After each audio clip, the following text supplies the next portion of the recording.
This is SSPTV News, brought to you by Samsung Productions and the Hazleton Standard Speaker.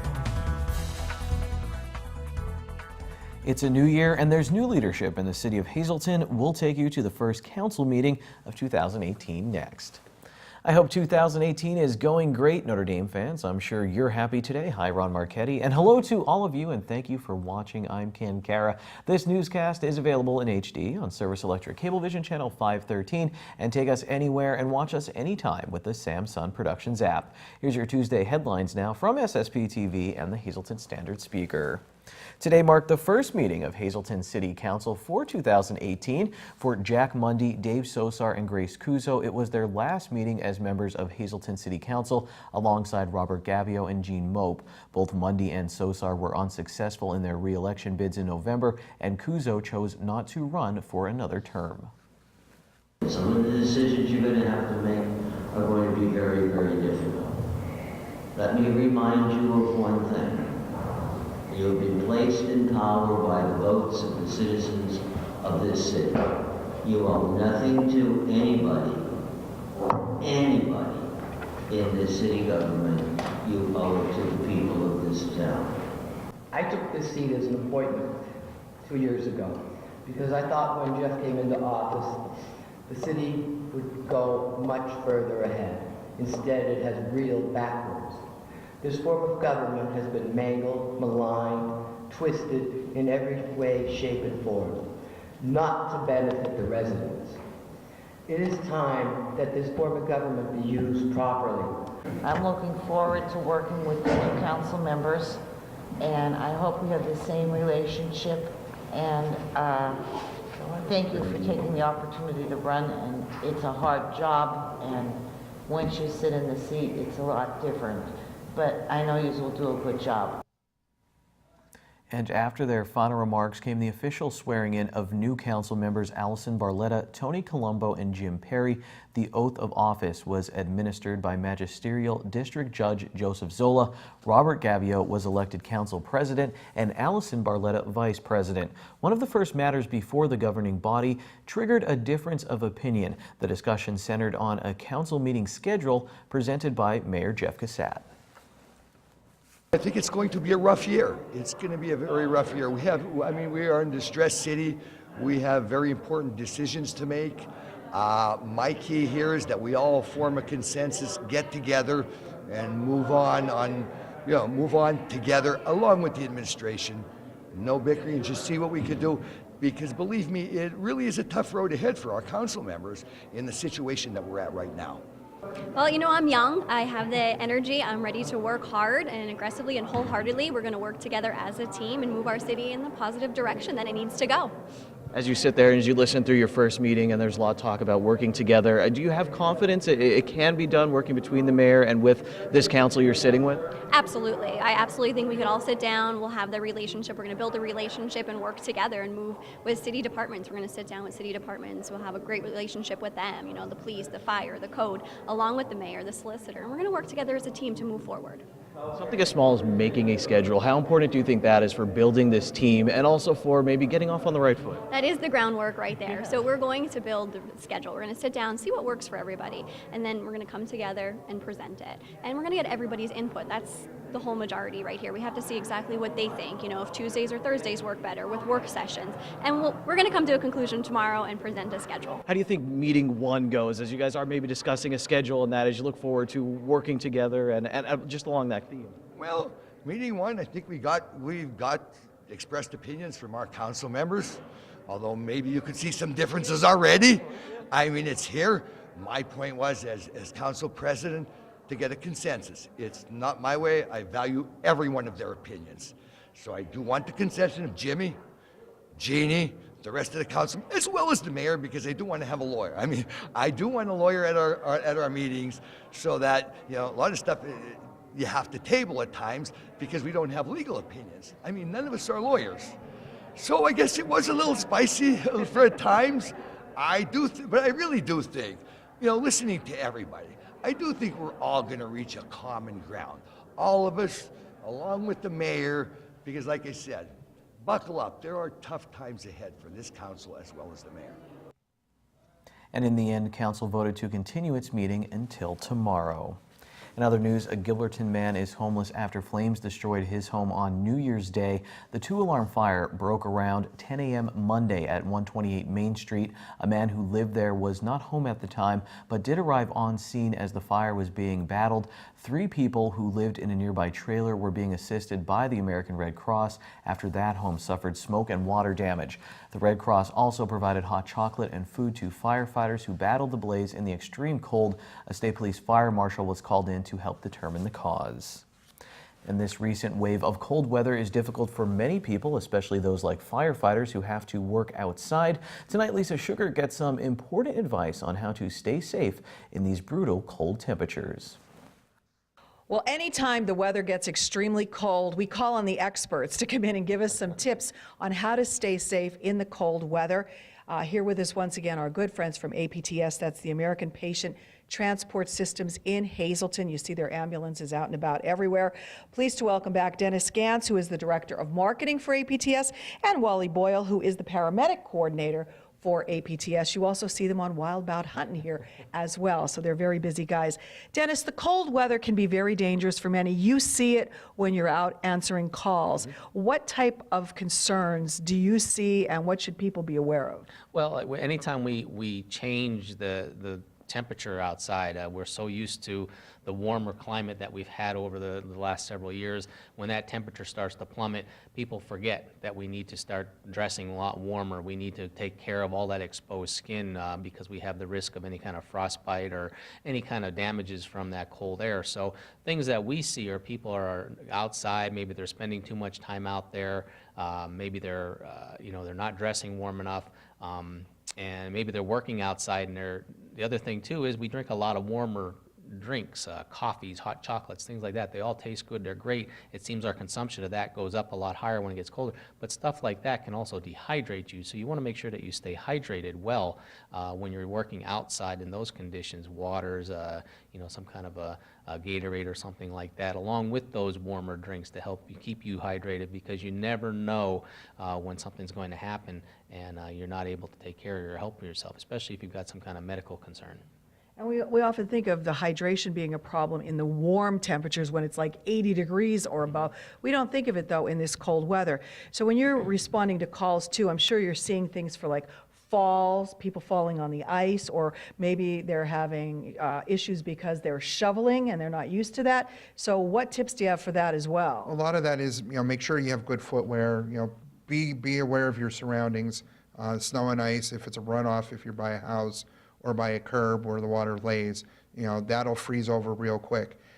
Shoveling, you get a lot of people, they go out there, oh, I can do this, and their body isn't used to doing all the work. So you got to pace yourself. Don't take, too big of shovels.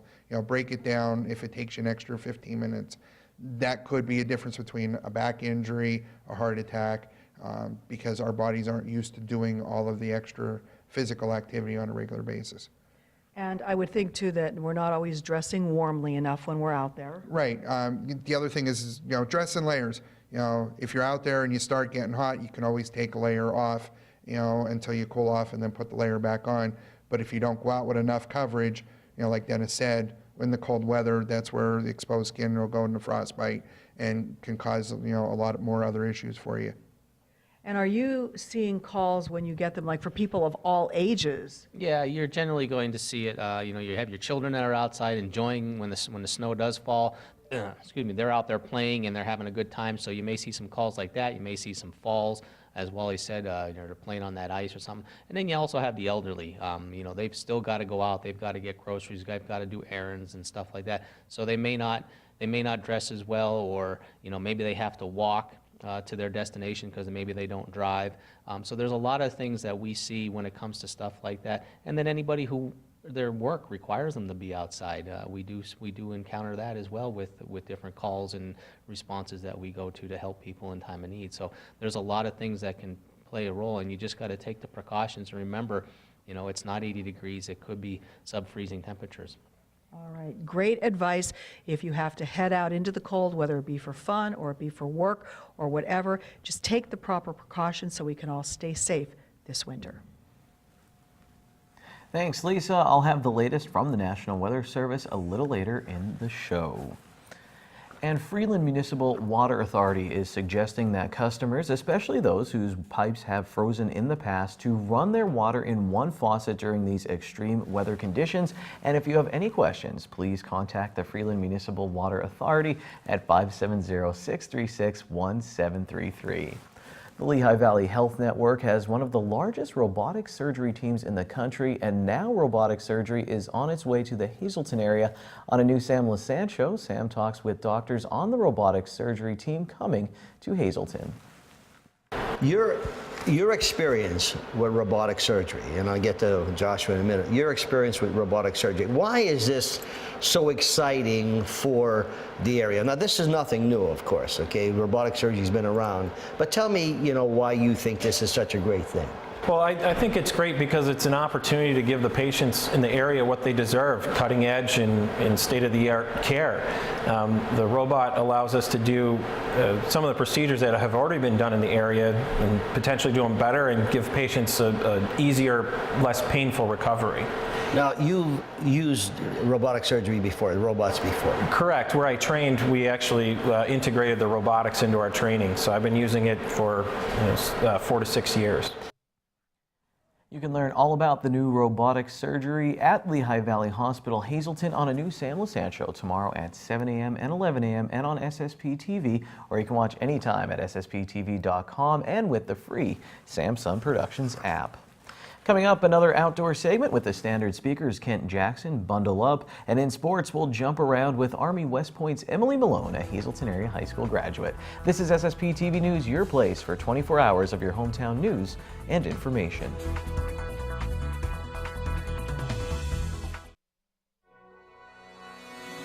This is SSPTV News, brought to you by Samsung Productions and the Hazleton Standard Speaker.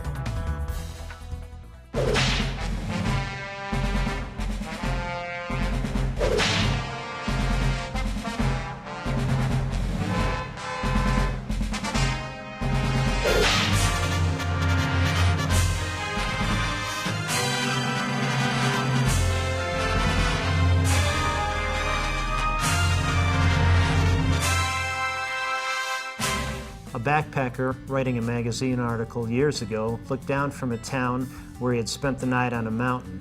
It was New Year's Day, and taking in the view, perhaps breathing the spruce-scented air, he said he felt sorry for the people below who were hungover.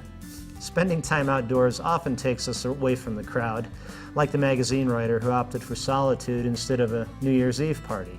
The experience is different. You work out your own thoughts instead of taking in the ideas of people around you. You feel the discomfort of insects, cold, rain, and wind, but you also see the sunrises and surprises of animals and birds living their lives in their place. I could never be a hermit. I enjoy spending time with people, but being alone on a trail or a lake makes me appreciate all the more having family to come home to and a city in which to mingle. However you spend your day, I wish you all happy trails in the new year.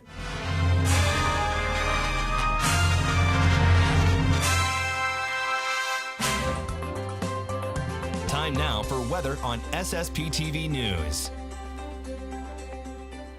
Sun out above downtown Hazleton today. Still cold. The supermoon was back last night. You can check it out again tonight. It will remain full, but just make sure you bundle up because it's going to be cold. Here's our weather now from the National Weather Service. Tonight is mostly clear. We'll have a low of 3 degrees, and with the wind chill, it will feel like -8.